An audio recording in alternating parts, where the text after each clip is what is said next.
আমাৰ ভাৰতীয় জনতা পাৰ্টিৰ যিটো জনগাঁথনি বা যিটো আমাৰ যিটো পৰিৱেশ, সেই পৰিৱেশ অনুসৰি 103টা সমষ্টিত আমি প্ৰতিদ্বন্দ্বিতা কৰিব পাৰিম।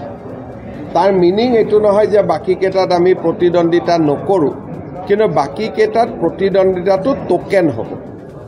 বিজেপি বা আমাৰ এলায়েন্সত যিসকল আছে, আমাৰ জনগাঁথনিৰ ভিত্তিত আমি 103টা সমষ্টিতে যাব পাৰোঁ। তাৰ মানে নহয় যে আমি 103টাতে জিকিম, কিন্তু আমাৰ কাভাৰেজ বা আমাৰ ফুটপ্ৰিণ্ট 103টা সমষ্টিত থাকিব। বাকী এতিয়া জনিয়া, বাগবৰ, ধুবুৰী, আমি পকা বেতবাৰী, দলগাঁও উঠাত আমাৰ আপত্তি নাই, কিন্তু সেইকেইটা চিটত আমি জিকিম বুলি ডেফিনেটলি নুঠোঁ। আৰু 103টাত উঠিম মানে 103টাতেতো আমি ডেফিনেটলি জিকিব নোৱাৰোঁ। সেইকাৰণে আমি আমাৰ লিমিটেশ্যন, সীমাবদ্ধতা, কিমান দূৰ আমি যাব পাৰোঁ তাৰ সম্যক ধাৰণা আমাৰ আছে। সেইকাৰণে আমি বহুত বেছি ডাঙৰ দাবীও নকৰোঁ। আমি জানো যে